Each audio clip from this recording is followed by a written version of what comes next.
rekan-rekan wartawan yang masih ada di luar untuk masuk di ruangan untuk kita memulai kegiatan press conference.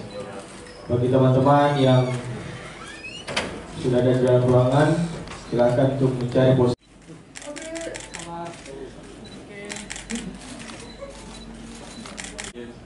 Mungkin kenapa saya keluar dari Semen Padang, setelah lamanya saya bertahan di Semen Padang, mungkin saya ingin mencoba tantangan baru. Apalagi kita tahu semua PSM tim besar, saya ingin mencoba tantangan di PSM.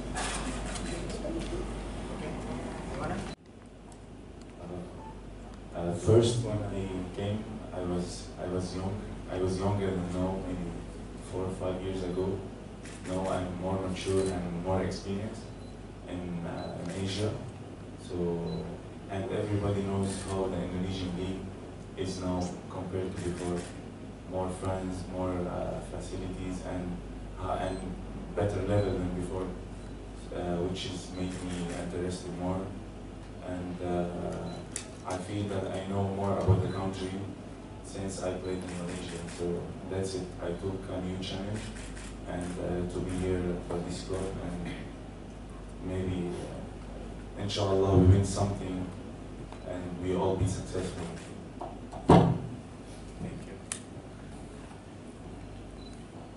Ya, pada waktu itu katanya mungkin sekitar 4 atau 5 tahun yang lalu,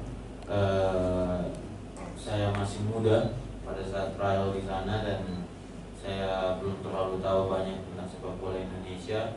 Dan sekarang 5 tahun kemudian saya sudah merasa bahwa saya sudah lebih dewasa dan juga lebih pengalaman yang saya dapat, dan juga semenjak saya bermain di Liga Malaysia, saya mendapatkan informasi bahwa di Liga Indonesia lebih banyak fasilitas di sana, dan saya mendengar banyak hal yang bagus tentang euforia daripada persepak bola Indonesia, dan itu menimbulkan interest yang lebih daripada saya, dan saya ambil